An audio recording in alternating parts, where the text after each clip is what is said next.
This episode is the final part of the Don Miguel Ruiz, the 4 agreements. This is the 4th agreement. We're going to unpack it, take a look at it, see what it means.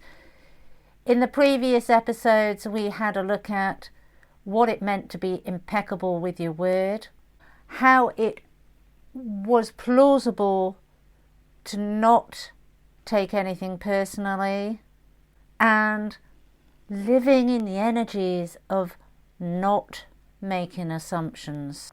These agreements offer powerful guidance on how to live more consciously with greater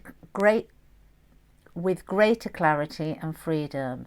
Today we'll be discussing the 4th agreement: always do your best.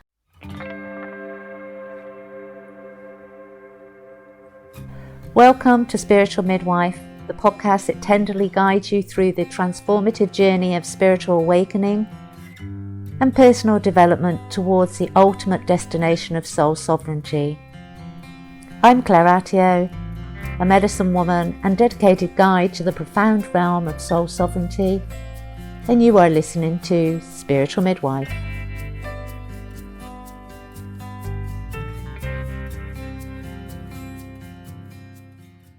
This agreement ties all the others together and serves as the foundation for living a fulfilling and peaceful life.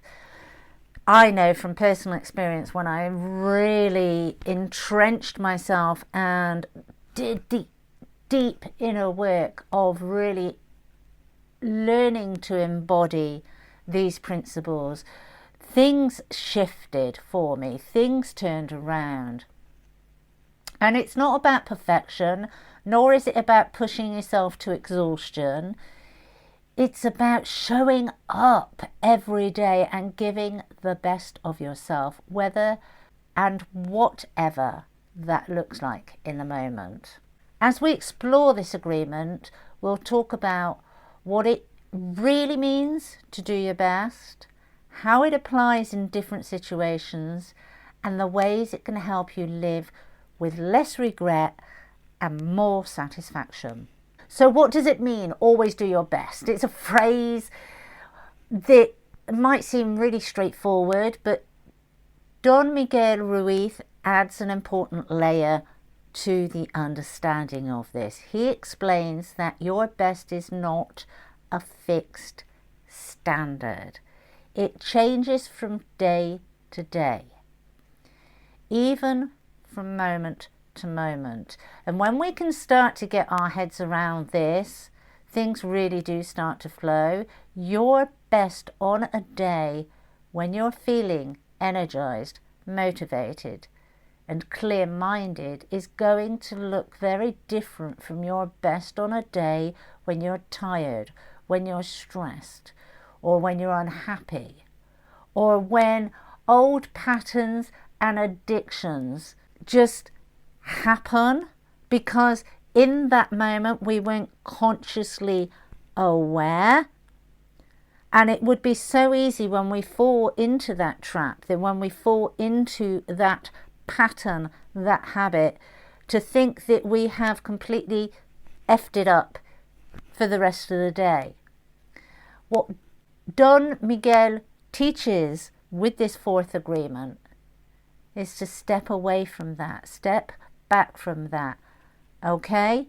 In a unconscious, subconscious moment, you fell into an old paradigm, but now it's been brought to the conscious. So take a breath, step away and reflect. It's powerful. And this agreement is about accepting that your best is fluid, and it's going to give you permission to be human. That's what that not getting into tis was because an old paradigm, an old pattern has manifested itself into a moment within the day. It's a learning process. Keep that in mind. We are all learning. And it's not about perfection or pushing ourselves beyond our limits. It's about knowing that in each moment we've done the best we can with the resources and energy available to us. And when you know you've done your best, there's no room for self-judgment or regret or guilt. It stops that cycle of self-deprivation. Ruiz also reminds us that doing our best doesn't mean overworking ourselves. In fact, if you try to do more than your best, if you push yourself too hard, you can deplete your energy, you can burn out, you can end up doing less than your best over time. The goal is balance. Do what you can as well as you can, while also honouring your own limits.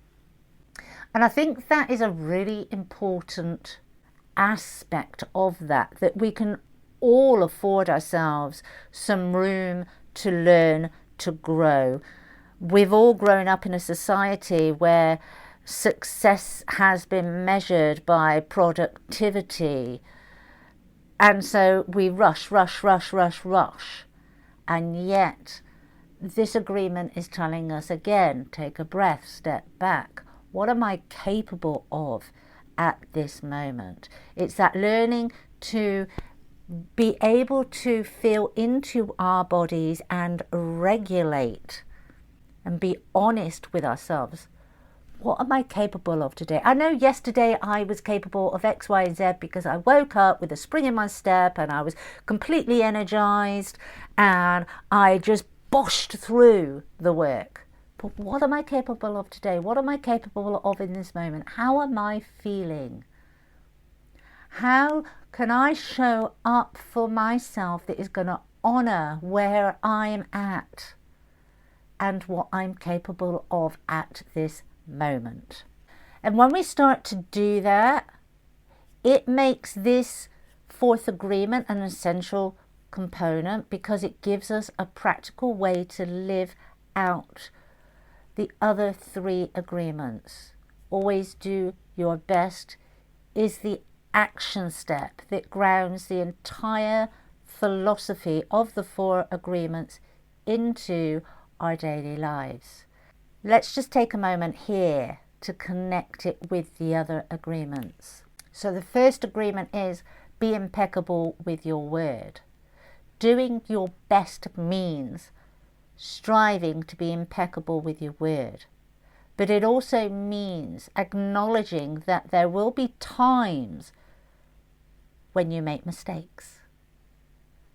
And instead of being harsh on yourself, you can rest in the knowledge that you're working to improve and giving your best effort to communicate truthfully and kindly. And I know in the work that I'm doing at the moment and with EFT, Emotional Freedom Technique, one of the setup phrases when we're doing self-love, when we're helping people to learn self-love, if that doesn't resonate with them, if it doesn't feel right for them, we teach them to say, I'm learning to love myself. And that's okay, because it's still forward movement. The other agreement is don't take anything personally. When we commit to doing our best, we also avoid taking things personally. You know that other people's actions and words are a reflection of their own reality, not ours.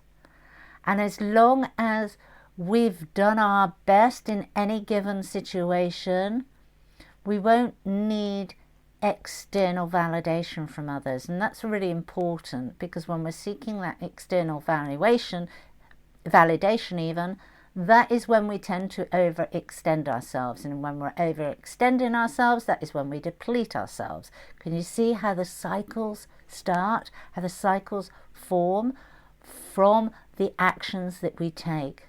Whereas if we're not taking things personally, if we are able to stand in our own power and go, okay, I may be depleted of energy today, but I am showing up and I am doing my best.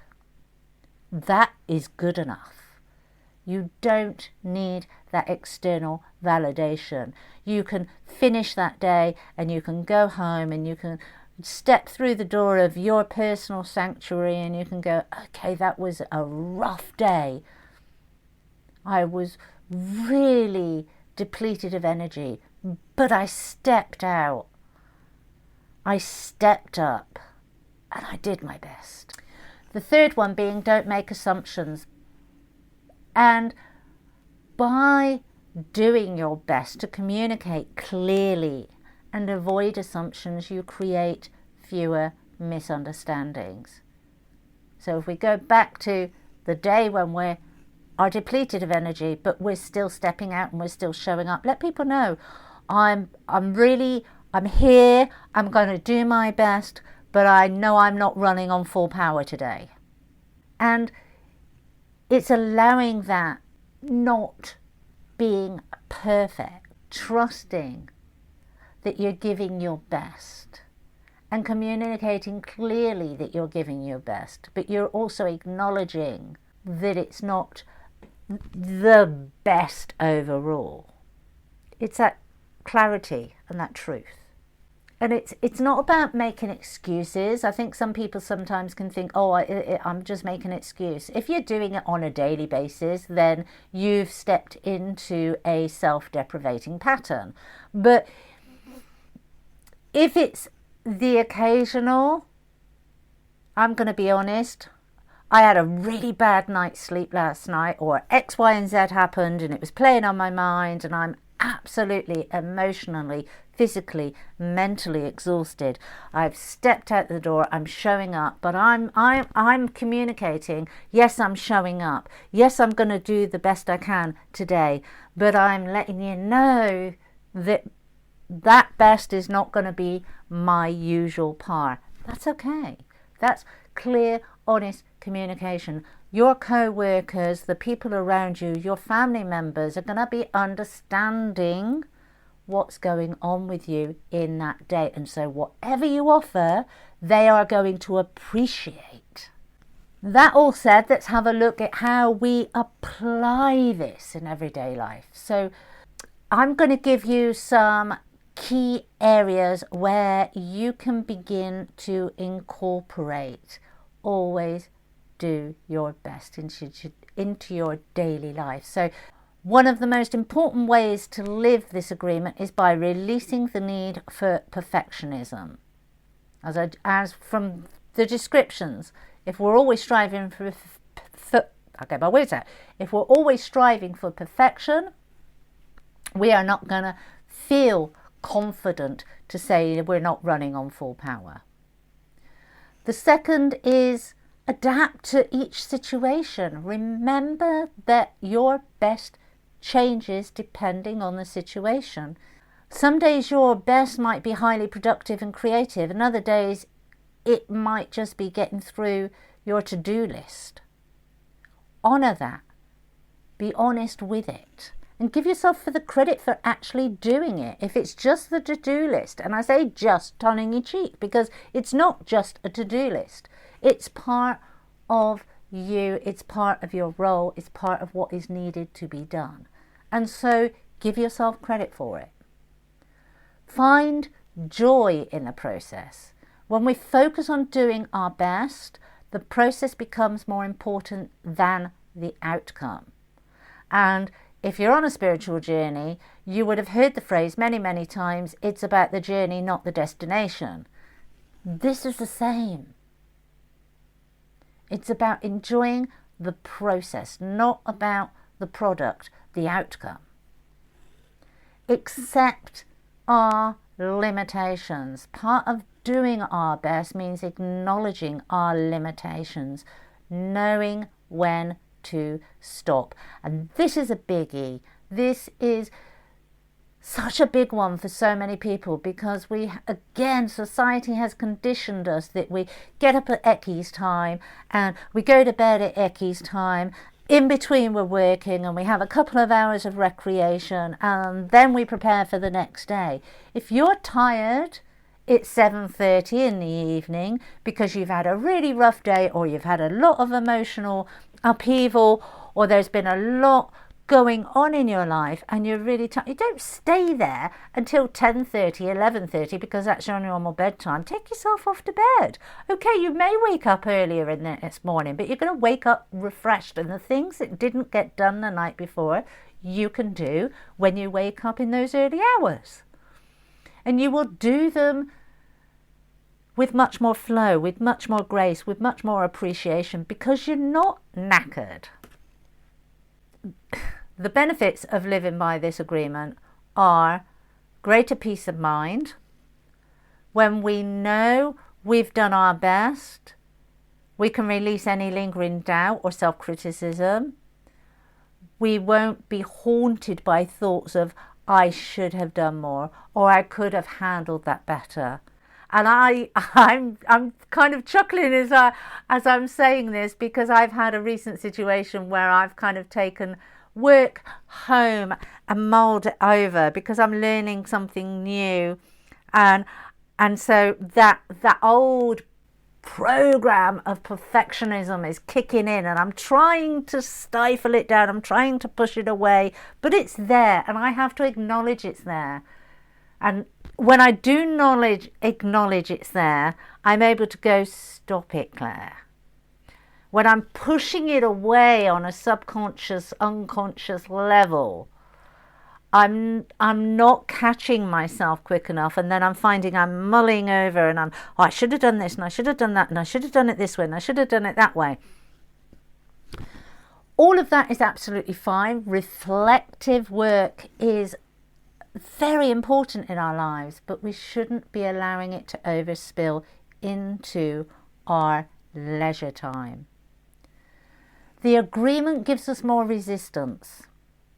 It helps us build our resistance in the face of the challenges. It gives us the fortitude to step away from needing to have everything planned and getting in a frizz when it doesn't go to plan. It allows us greater fluidity, and it allows us to kind of bounce back in a much more productive and quicker way. If we don't get stuck with the feelings of regret and failure, because we're being kind, we're being nurturing to ourselves. And it's that sense of kindness and self-nurturing that gives us deeper fulfillment in whatever we're doing. We're not fixated on that perfection anymore. And so we find greater satisfaction in everything we do. And it gives us a life of integrity. Living with this agreement helps us align our actions with our values. You know that you're showing up authentically and giving your all in every given situation. And giving your all, as we've said in the beginning, some days will be higher than others. And it's not about judging yourself from your best performance day. It's about, okay, where am I at today? Where am I at in this moment? And have I stepped forward and given of myself to that situation, and authentically, genuinely? And if you have, fantastic. And this is where you get that integrity. This is where you get that sense of satisfaction with life, because you're not constantly judging or I'll get the word out, or comparing yourself to others, but most importantly to yourself. I think we always say don't compare yourself to others, which is very important. We shouldn't compare ourselves to others because we're all unique in our own ways and we all have something to offer uniquely. It's that self-comparison that can be the real kicker. And when we realise that we've actually been doing that and we've been beating ourselves up for the majority of our lives, that is when things change. That is when things shift, when we're able to stop doing that. So as we close this episode, I invite you to take a moment to reflect on your life and where you might be holding yourself to an unrealistic standard. Where can you begin to apply always do your best? Can you let go of that perfectionism? Can you embrace the process? Can you trust that your best is enough? The fourth agreement reminds us that life is not about reaching an ideal version of ourselves. It's about showing up, stepping out, doing our best, and accepting that our best will evolve with time and with circumstance. Thank you for joining this episode. If you've liked this podcast, then hit that like button, leave a review over on Apple, share with your friends. Until next time, take care.